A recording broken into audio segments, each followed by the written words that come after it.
Without further ado, Dr. Don Hood.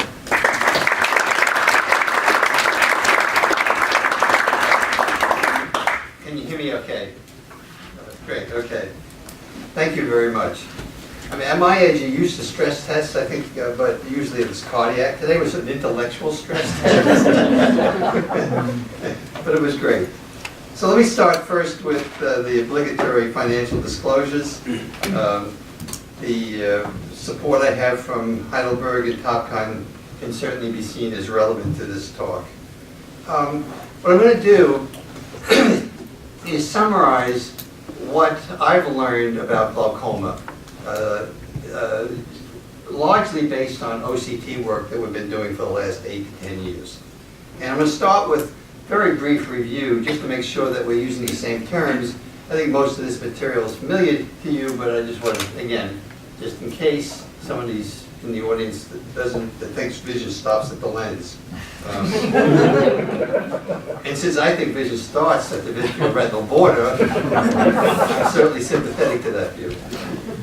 Okay, so glaucoma kills retinal ganglion cells in their axons. And so here's just a brief review, so we're using the same terms. Here's a little electron micrograph of a small piece of the retina here outside the fovea.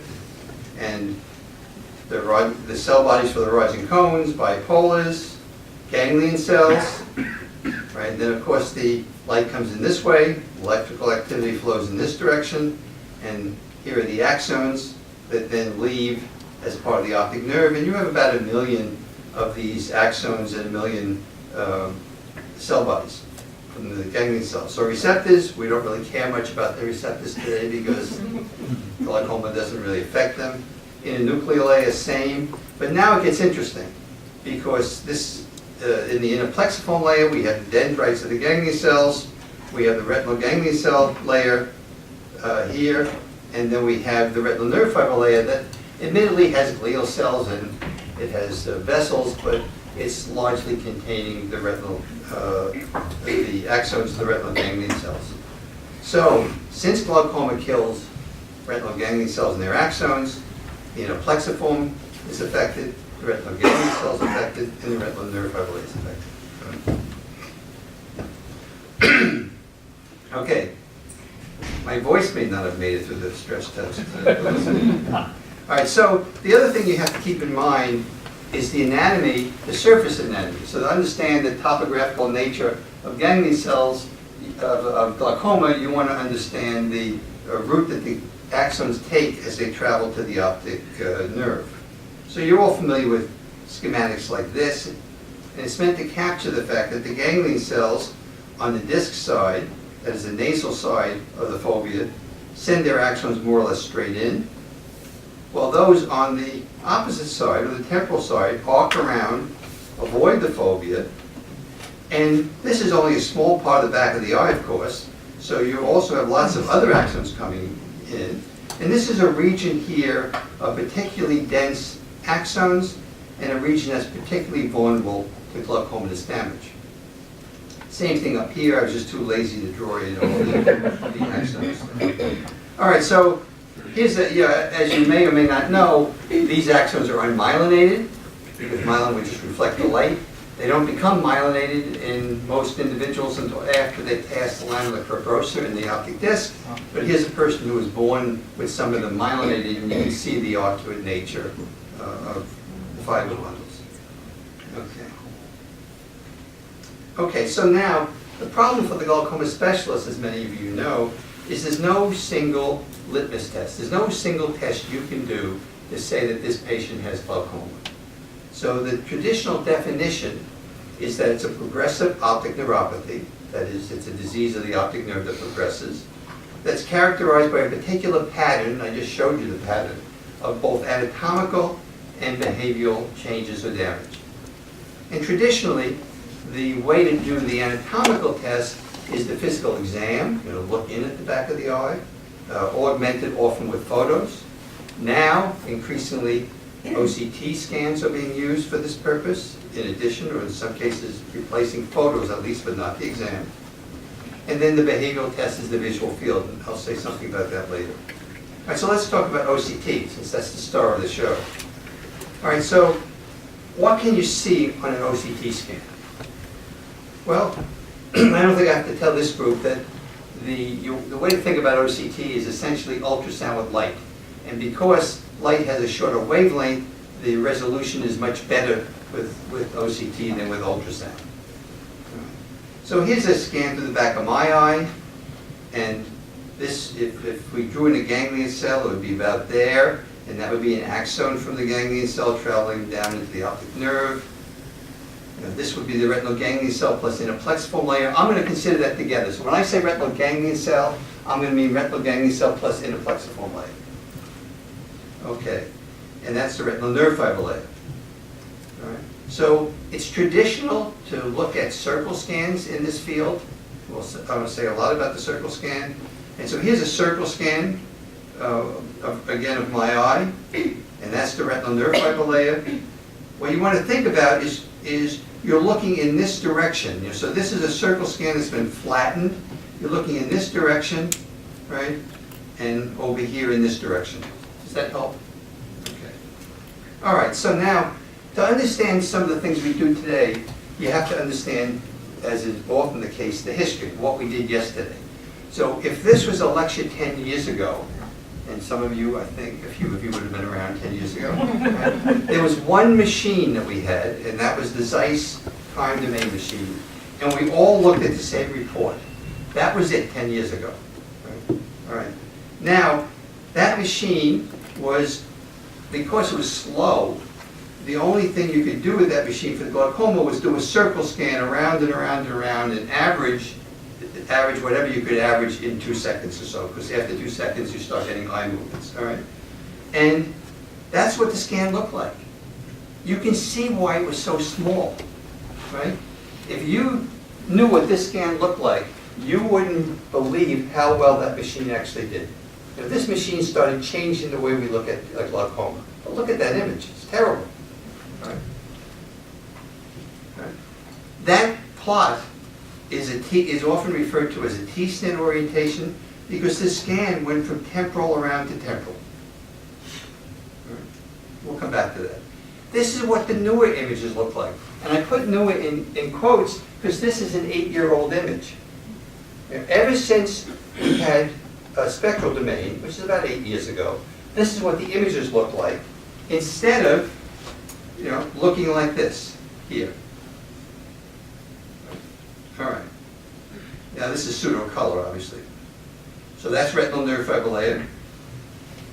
That's the thickness of the retinal nerve fiber layer, the black line, and the color just shows you the normal limits. All right, so let's just take a look at, you can see that this eye has glaucoma because you can actually see on the fundus photo the remaining tissue here. So let's look at a scan now. But I'm going to show you scans, by and large, that start in the nasal section and go this way. Now, that's not the way they were scanned. That's the way I'm going to present them. And the reason I'm going to present them that way is because what that means, that's retinal nerve fiber again, that's what a normal looks like. That's what this patient looks like. The reason I want to present it that way is because now it puts the temporal half of the disc in the center of the scan, and that's where the center of the visual field is, that's where the center of the retina is. So that temporal half is this right here, right? I'm going to call that an end-stin plot, and then it's this half here. So let's just snip that half out, right? And you can line it up, and you can see that this preserved tissue here corresponds with where you can see the preserved region on the optic disc.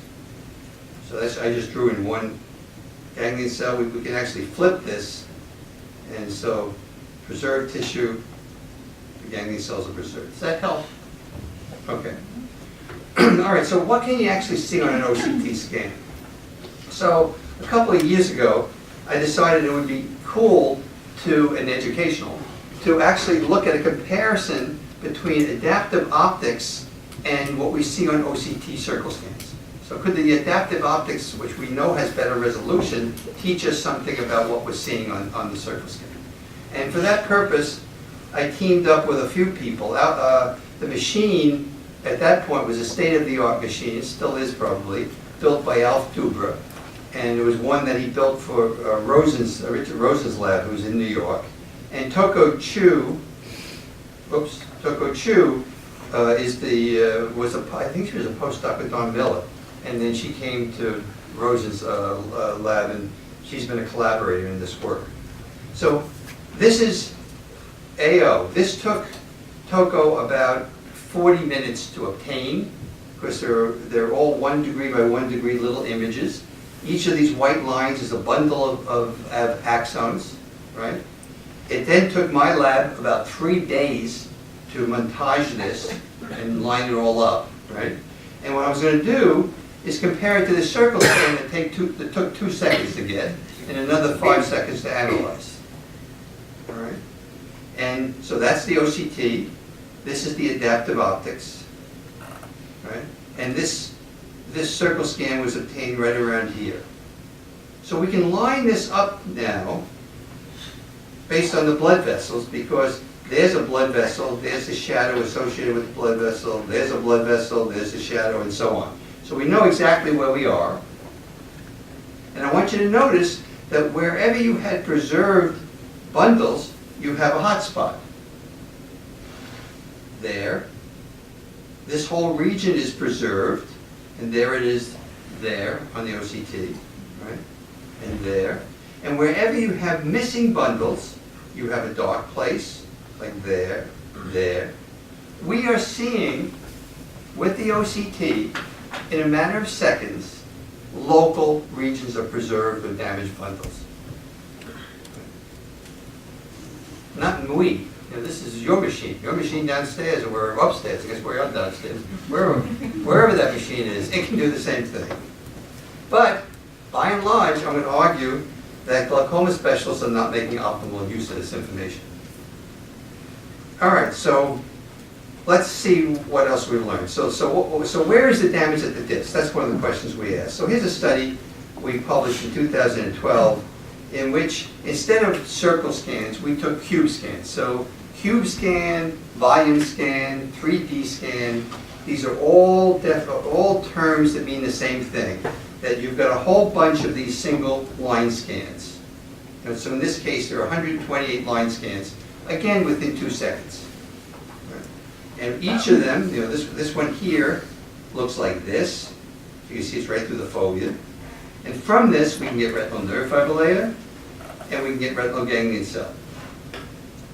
So we also did cube scans centered on the disc, and retinal nerve fiber layer we would get from that. I think many of you use a Zeiss machine. These are very similar to the 2 cube scans you get on the Zeiss, one centered on the disc, one centered on the fovea. Okay. So from this here, for example, we can get retinal nerve fiber layer thickness. So this is a pseudo-color map. So dark red means really thick, and blue means thin. All right. So let's take a look at where the damage is. So we're going to do the following. Let's take the control. So this is age-matched controls. So again, thinner, thicker. And let's superimpose it here, so you can see where the thick, you know, see how it agrees with the model that I started with. Right? Remember, according to the classical model, this is vulnerable, this is vulnerable. So the superior quadrant is vulnerable, and the inferior quadrant is vulnerable. This goes back to Quigley's work. All right, so let's derive an answer from the OCT. So here's the controls. Here's eyes with moderate damage, early to moderate damage. Let's subtract this from this and get a difference map. Now, I'm going to apologize, although it's not my fault. The red means opposite things here. You know, red means thick here, but it means thin here. That's a convention in the field because red is significant, right? So anyway, not my fault, but I'm sorry. Anyway, okay. So here's a difference map, right? So not thinner than normal. This is much thinner than normal. Here's, I made it larger, within normal limits, extensive thinning, right? So what's new here? So what's new is that, not much, but instead of the whole superior temporal and inferior temporal, instead of the entire superior quadrant and inferior quadrant being vulnerable, it's largely the temporal half of them. Right? So the vulnerable region here is this region here and that region there. That's where the most damage is. Okay? Not a big deal yet. Right? So that's a picture of it. All right. So that has to do with what we learned from the disc. Now let's talk about the macular, or the central retinal region. So I'm going to define the macula, and I'll tell you why in a moment, as plus or minus 8 degrees. Macula is one of those terms that people use at different definitions. The anatomist has one definition, the physiologist a different definition, the clinician a different definition. And we're going to learn about the macula from this scan here, because this is the scan that's centered on the fovea. Yes? Okay. So here's a pseudo-colored map of the ganglion cell thickness. Dark red is very thick. Oops. Oh, what happened? Slow it up for me. Dark red is very thick. Dark blue, that's the foveal center. No ganglion cells there. Very thin. That's 8 degrees. So I'm going to use the physiology, the most common definition that physiologists use. I'm going to define the macula as the region where the highest density of ganglion cells is. And so within 8 degrees of your fovea, you have over 30% of your ganglion cells, even though it only represents about 2% of the area. So 2% of your retina has over 30% of the ganglion cells. That's why that region is so important for identifying faces, reading, and so on. Okay. All right, so now let's add the information here. So let's look at the macula and the ganglion cells. So here's the thickness for the controls. Here's the patients. Here's the difference. Here's the difference plot blown up. That's extensive thinning. That's within normal limits. And now we have something new. So we put this over here. This macular region here is being affected relatively early in glaucoma. Right? That's the loss. And that's retinal nerve fiber layer loss. All right? So what is news here is it includes the macula. So traditionally, the thinking was that the temporal region is the least vulnerable to damage, and it's the region that gets the axons from the macula. Right? But what I want to show you here is the thinning plot. That's the most damage. All of these ganglion cells, read the textbook, they go into where they should go into, the temporal region. Okay? And that's not as vulnerable. These ganglion cells here, however, are going smack into the most vulnerable part of the disc. And we call this the macular vulnerability zone, and it is a region that's causing, in early glaucoma, defects close to fixation. So again, we can look over here, and these guys here are going into this most vulnerable region. Is that clear? Okay. So I'll give you evidence in a moment for how common macular damage is, early macular damage is, right? But there are two reasons for it.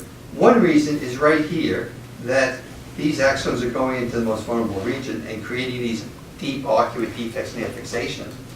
The other reason is there is also diffuse damage that occurs in the macula in early glaucoma, and that's better studied, although it was controversial until the macular damage, until the OCT evidence. In fact, here's a colleague at Columbia who's a glaucoma specialist, and she's become interested in how it's related to patient complaints. The patients with the diffuse damage tend to be those patients that come in with these vague complaints about glare, and I have trouble going from one light level to another light level, and so on. Okay. All right, so how common is macular damage? So here's a study we published in 2016. We just replicated it with a new set of data. We had 57 eyes with early glaucoma. And what I mean by early glaucoma, for those of you who know about visual fields, these are they have 24-2 visual fields with mean deviations better than -6. That's the traditional definition of early glaucoma. He had to leave, he didn't get it. He has to speak in the other room. Yeah, well, that's what he said anyway. All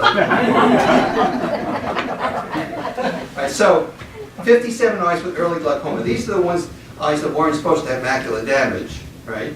And they were judged to have glaucoma in general based on all the available evidence. Over 3/4 of them had damage in this macular vulnerability zone, based on the OCT. And almost 88% of them had damage in the macula broadly defined. Right? So, huge percentage of eyes with early glaucoma. And again, we've replicated this, been replicated in Korea and a few other places. So, in addition, essentially all the eyes had damage either in the superior vulnerability zone and or the inferior vulnerability zone. Right? So again, this temporal half here is an important part of the disc, both in terms of its location and early damage. All right, so how does this compare to what I'm going to call at least the implicit model? That's the state of trouble, I guess, but it's a traditional model of glaucoma. All right. Whoops. First, superior quadrant, inferior quadrant, temporal quadrant. So I'm going to argue that the traditional model asserted that the superior and inferior quadrants were the most vulnerable. And the answer is yes, that's still true, although we would argue it's mainly the temporal half of each of them. It also argued that the temporal quadrant was the least vulnerable. And that's also more or less true. That is, the most vulnerable in terms of amount of loss would be, and the early loss is the inferior, followed by the superior, followed by the temporal. But the early damage does have this diffuse damage, diffuse loss. But here's where it becomes interesting. The axons, according to the traditional model, in the macular region, enter the temporal quadrant. The answer is no, not entirely, because these axons don't enter the temporal quadrant, they enter the most vulnerable part of the disc, and that's why you get these arcuates that are so devastating close to fixation. So the old model would say, therefore, macular function is minimally affected in early glaucoma. Again, no. Arcuate defects are there early in glaucoma, as well as diffuse damage. Yeah, is that clear? That's our position. Okay. So now we're going to take this into another level. So here's a recent review I finished, and the game I played was, here's the thought experiment. Suppose you were going to describe the damage due to glaucoma, and you did not know about automated perimetry. Right? You never saw a 24-2 or a visual field. Maybe you saw a Goldman, but maybe you didn't see these other visual fields, right? If you just started with the OCT, how would you categorize glaucoma? Right? So, again, we're going to focus here on the temporal half of the disc, right, that we've been looking at. So I'm going to argue that, first of all, you would want to know where the location was, right? So, in this case, you can actually see the thinning on the scan, and here's a quantification of it. And then there's also thinning here. So there's two locations in this case, and here's a quantification. Depth, if you blow this up, you can see you have almost no tissue remaining here. Right? Here's another eye with damage right in the same place, but with more tissue. Right? So those two eyes didn't differ in location, but they certainly differed in how deep the damage is. Right? Here's a third, well, that's just a comparison of those two. Here's a third eye. Damage is in the same location here, but now it extends from here all the way over to here. So in addition to location and depth, you also have width. And then finally, as discussed before, you have local variations. So this damage in this area here is not the same everywhere. There's no tissue remaining there. Your axons are gone there. You've got a little bit here, and you've got more there. right? And then you can see the same thing here in terms of the quantification, right? And that gets back to this here, right? So what you're seeing is this same variation that I related before to the abundance. Yeah? Okay. So what are the implications of this? Well, first of all, one implication is there's a large variety of retinal nerve fiber layer damage, probably infinite variety of retinal nerve fiber damage in this local area. And notice this area here. This area here is an area of only about 90 degrees. So I'm focusing, for reasons that I'll show you in a moment, on a region that's just 90 degrees, and I'm arguing that if you looked at it the way a radiologist would look at it, there's an infinite variety in terms of the local locations, the variations, and so on, the width and so on. And here are, and that includes, by the way, the inferior vulnerability zone and the macular vulnerability zone. So here are 5 examples, and you can see the variation there in the local damage. I just chose 5. I could show you, I could give you another 50 if you wanted to see them. Okay. All right, so how do we relate this local damage at the disc now to visual fields? So I said earlier that visual fields were part of the definition that the glaucoma specialist uses. Do I need to review visual field, or yes, no? What? Yes, no? Okay, and anyway, just briefly,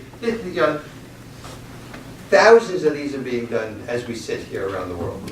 Right? It is the most common test for glaucoma, and one of the most common behavioral tests, probably second only to visual acuity. Right? Tens of thousands of these being done a day. All right, so just briefly, I do want to remind you of the following. These are relatively small test lights, and in the macula you have only 4 test spots. So there's your macula, right? And this is a quantification that I don't think we have to go into, but I just want to remind you, I'm going to show you some plots like this. So this is just a scaling of significance. A little spot means not significant, this means 0.5%, and then in between is 5% to 0.5%. So I will make use of this. Okay, and that's mean deviation. All right. So so there are various schemes for categorizing visual fields based on behavior, right? This is probably the best known one by Keltner and Chris Johnson, one of the previous speakers in this series, as I know, and a good friend. They illustrate here these different kinds of defects for prone glaucoma using the upper visual field. So that's a nasal step, that's a paracentral, that's a partial arcuate, that's an arcuate, that's altitudinal. All right? Now, how do we relate this damage back to what we know about damage at the disc? Understand? That's the question. All right, so you need a map to do this. So here's our map. It's very similar to a map that Ted Galway-Heath developed. So this is a map that relates the location of the 24-2 points, right, to the locations on the retina and then to the disc. So, by the way, this is a 30-2, so for those who use 24-2, just get rid of the other points. So, what we're going to look at, all of these defects here are due to damage in that one little region that we've been talking about. In fact, and in here, so we can take this model and put it here. So any defect you see in this region here is pretty much, and even there, anything out, that damage there would be around the corner here a little bit, right? So what I want you to notice is that all these upper visual field defects that you see in the clinic, you can trace back to a region here that's between about 45 degrees, and most of it's like 45 degrees, but let's say 45 degrees and 90 degrees. All of these defects are due to damage right here. All right? And here. Okay? All right, so this region here that we've been featuring is the region associated with all those defects. All right, so how do we understand patterns now seen on the 24-2? Well, if we go back to this, right, we should expect not simple classifications, right? We should expect an infinite variety of visual fields. And any glaucoma specialist in the room will probably attest, if they ever tried to take their visual fields and put them into simple categories, it's no easy task. Okay, so again, that region right there. So, we know this, we have an infinite variety of damage, so you're going to expect a wide variety of field defects, and here are the field defects associated with those eyes. And that's the model. And by the way, that's the region here for the whoops. That's the region here for the macula. Okay. Good.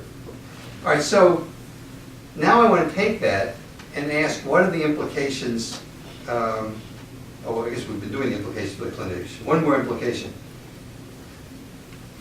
There's a problem that the clinician has to face, and that is detecting early macular damage.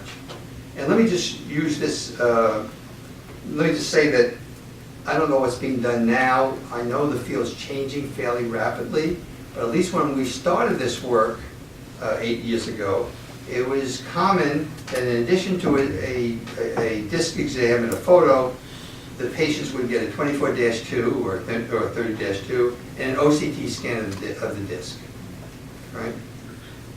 That would be common, right? That will miss macular damage if those are the only two tests you do, right? Pure and simple. And the reason for it is the following.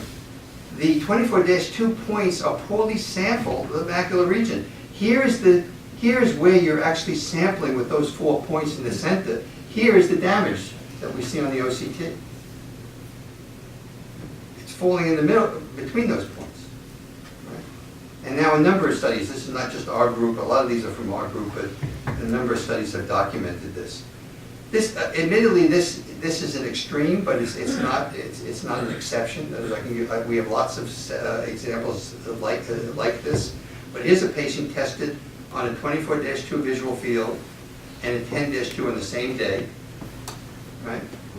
Clear defect on the 10-2. I'll say, for those of you who have forgotten or don't know about the 10-2, I'll say more about it in a moment. Clear defect on the 10-2. Where is it on the 24-2?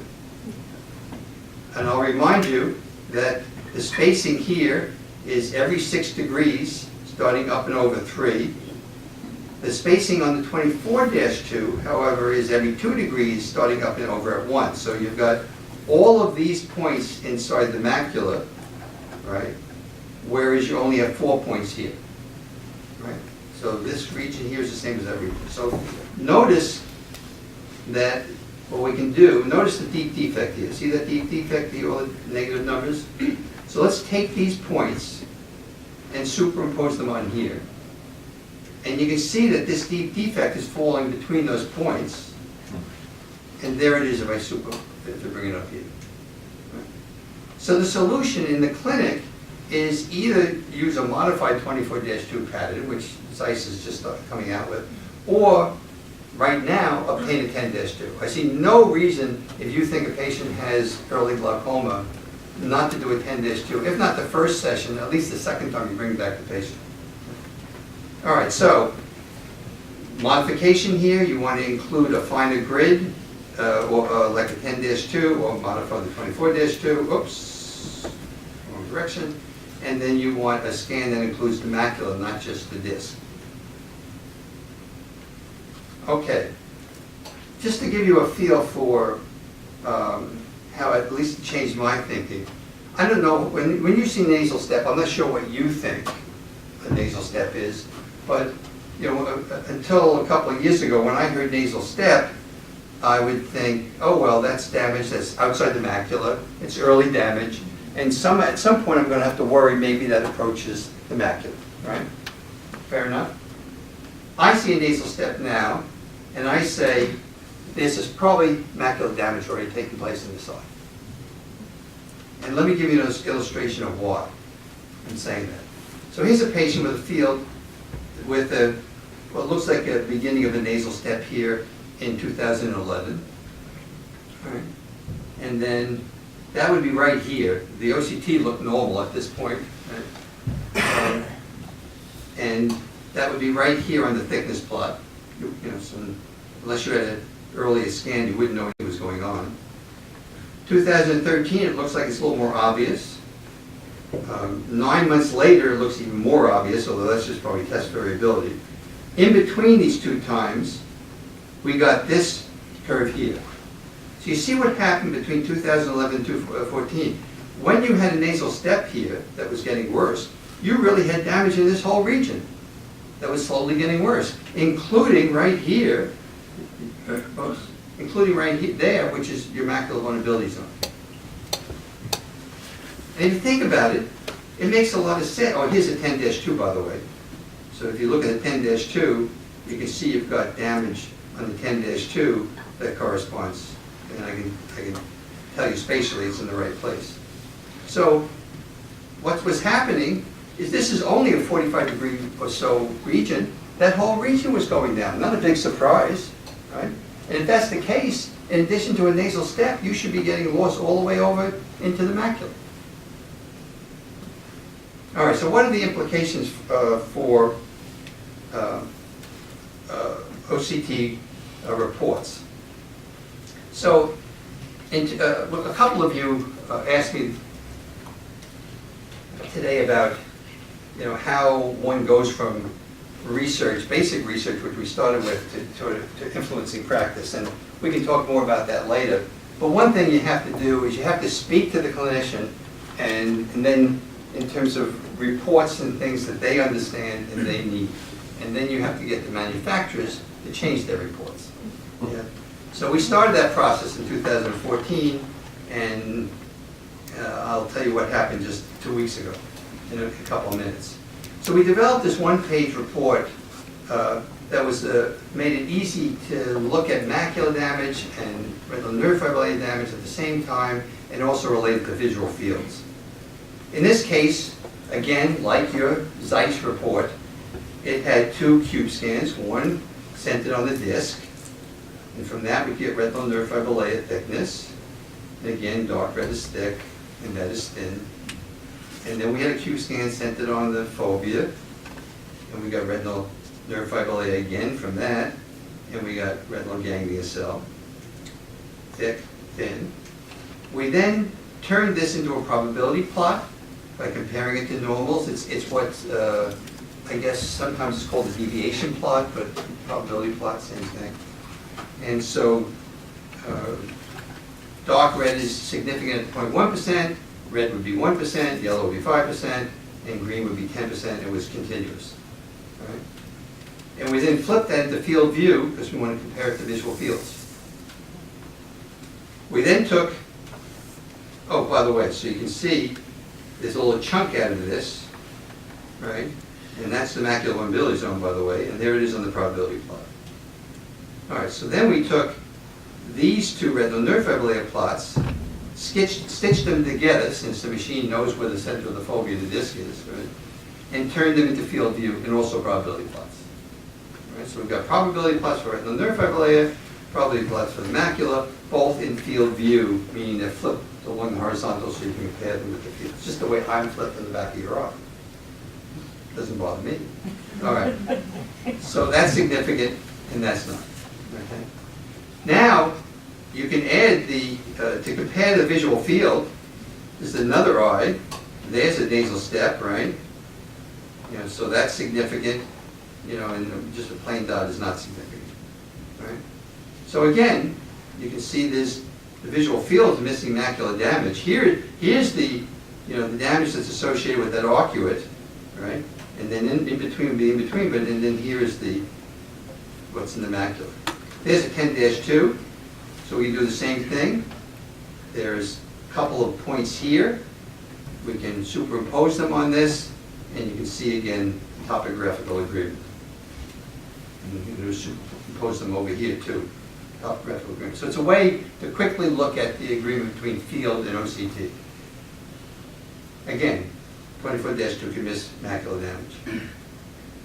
All right, so now some of you might be saying, wait a minute, you're assuming you can compare abnormal regions on the field in OCT, but I thought that structural damage precedes functional damage. Isn't that what we're taught about glaucoma, right? And in fact, you can't go like last year at AGS, the American Glaucoma Society, I saw a figure like this at least 5 times. Right? And it's meant to capture the belief that over time, first you see structural change, and then you see functional change. Now this has no meaning unless you specify the test you're using and the measure you're using. Right? And I'll say more about that later if you want. So you will get something like this if you insist on only doing a 24-2 and using mean deviation or some kind of global statistic. And if you only do an OCT disc scan and use global retinal nerve fiber thickness, right? Then 2/3 of the eye, about 1/3 of the eyes might show that. Okay. However, what we find is you can get very good agreement between structure and function in eyes with early glaucoma. And these actually, now I'm bringing you up to date, this is actually work we're going to talk about at ARVO. So when I first presented this, some of the glaucoma people, Harry Quigley was one of them, said, oh, you can't do it, it's qualitative, you're probably wrong. And so we made it quantitative. And we're not wrong. Now, to get good agreement, however, you need a 24-2 and 10-2 visual field, because I just told you the 24-2 is going to miss things, right? And you need OCT of both the macular and the disc. So you need both these tests and that test. You know, by the way, this is a newer test. Instead of 2 separate scans, it's one large scan that gets both macular and disc. Doesn't make any difference. You can do it with 2 scans, you can do it with 1 scan.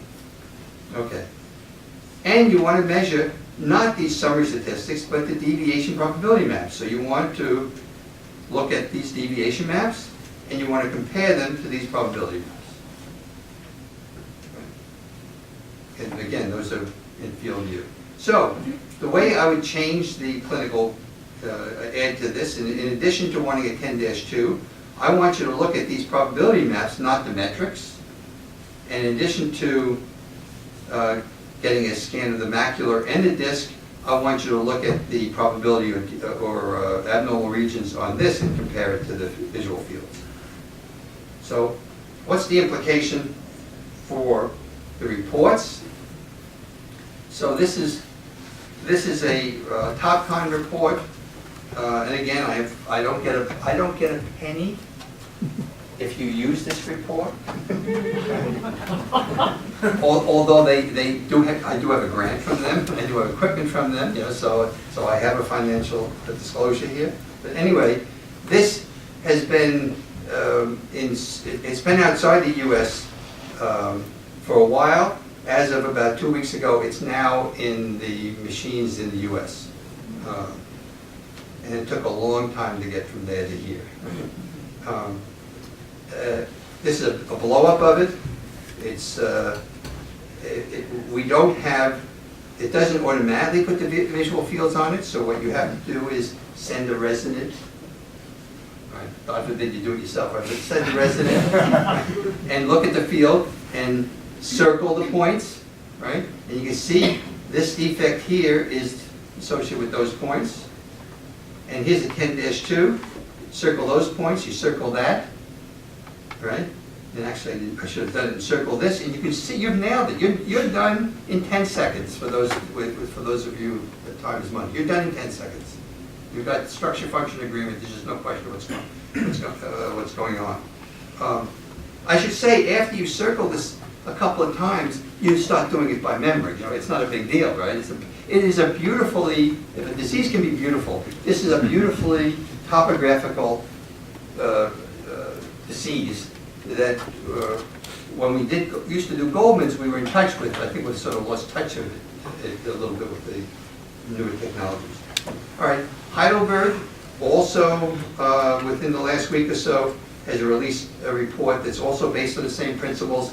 It doesn't have probability maps yet because it doesn't have FDA approval, but it's got the same notion where the visual field points are superimposed on thickness maps. For those of you who use Zeiss, and I've got equipment and a grant from Heidelberg. I get nothing from Zeiss, and quite frankly, I want nothing from Zeiss, but that's a separate story. But they do, for my colleagues who are using the Zeiss, I tell them, look at the panel map. Except this part. Throw that part away. You know, cut it off and get rid of it. It's useless. But the rest of it here is very similar to what we've been preaching. In fact, now that you've got me started on this, or I started myself on this, when I actually went to the poster a couple of years ago, I said, that looks very familiar. You know, it looked like some car report. They said, we do go to your papers. So that was nice, I guess. All right, so since I know this is a common machine that's used here, let me just tell you a little bit more. This Panormap, you have to make sure you do a Q scan centered on the disc and the fovea, not a big deal, doesn't take much longer to do that. And then you have to work through Form to get the Panormap.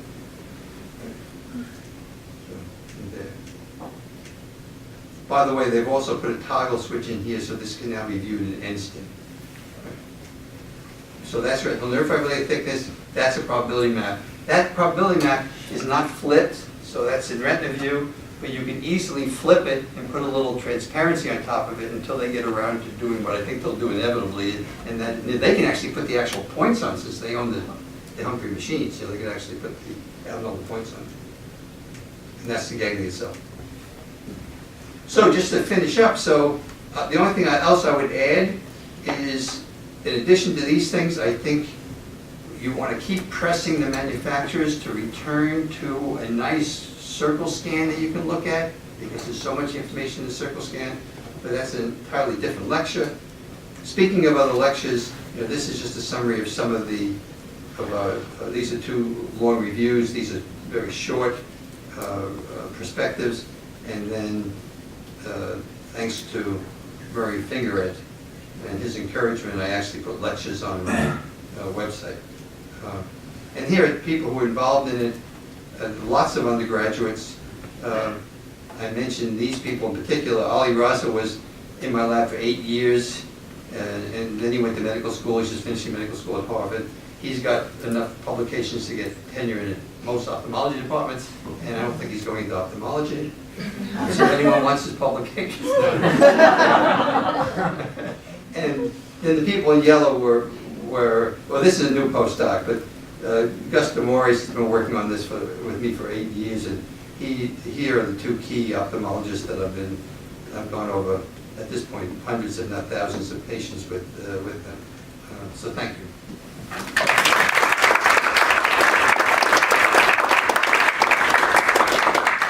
Would you mind a couple questions? I would People love it. have them? Any questions? Andy? Just curious, why do you think the inferior vulnerability zone is more vulnerable than the superior one? I mean, is it the lamina that tilted the disc? Now, it does turn out that the inferior vulnerability zone is the densest region. So you could probably get by arguing that it's just a number of axons, but I think it's much more than that. The answer probably lies in the lamina perversa and a combination of structural, stress-related issues and also vascular. It's probably everything, because that's the place where it all comes together. I think the more interesting question, or the tougher question, is why the macular vulnerability zone? Because that's not even the thickest place, and that's the place you most likely have disc hemorrhages. The macular vulnerability zone, if you plotted disc hemorrhages, it's overwhelmingly in that particular area. So there's something else going on there too. Whether that's the connective tissue or it's in the lamina perversa, I don't know. Phil? Why did you include the interplexiform layer with the ganglion cell measurements? You mentioned that you did, but why? Yeah, the main reason is because I didn't trust the segmentation of the ganglion cell layer. But once you get outside the macula, it's a single layer. So most of the algorithms are guessing at that point. And then when we hand corrected them and looked at them, there was nothing. It didn't cost us anything. So it's mainly. We started out doing all our segmentation manually. Then we went through a phase where we hand corrected the segmentation, and for the last 6 years or whatever, we just take it as it is. The segmentation's gotten so good, at least the companies we work with, so good that as long as you don't try to do the ganglion cell by itself. Yeah. You talk mostly about when structure and function agree, but when they don't agree, where do you place your bets typically? Great question. Okay, so that they cannot agree, they can fail to agree because of variability, right? Especially for the fields, right? But here's a very simple notion that we have evidence for that applies across lots of different problems in medicine. Right? In a healthy individual, there's almost no correlation between how thick your retinal nerve fibrillator is and how sensitive you are. Right, so see if I can do this at this hour. So suppose you started out life with a thick retinal nerve fibrillator, but you were in the bottom 25% on OCT, right? And I started out in the top 90% on sensitivity, but and the bottom 25% on the OCT. We both get glaucoma, right? I'm going to show up first in the OCT, you on the visual field. And that's what we think is happening. And then I had this trivial insight about 6 months ago that that's only 2 boxes, but there are 2 other boxes. So if you start out sensitive and thick, you're not going to show up as fast on either of them as she might if she starts out relatively thin and relatively insensitive. I'm not saying you're insensitive. Or that deans are insensitive. And we have evidence for that. So you can see it in that patient we were looking at. That patient showed up first on the visual field. Right, remember the nasal step? And there was nothing you could see on the OCT. Showed up first in the visual field. Well, that OCT was relatively thick. It was relatively thick.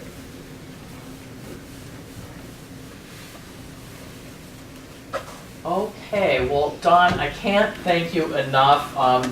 Those of you who got Jeff's email about writing papers, if you were counting the papers as they flew by, I feel like we've been privy to a little part, a little tip of the iceberg of your body of work. But thank you for a lecture that started with basic science and led us into the clinic. I would imagine Dick is thinking this is the real deal. So thank you so much.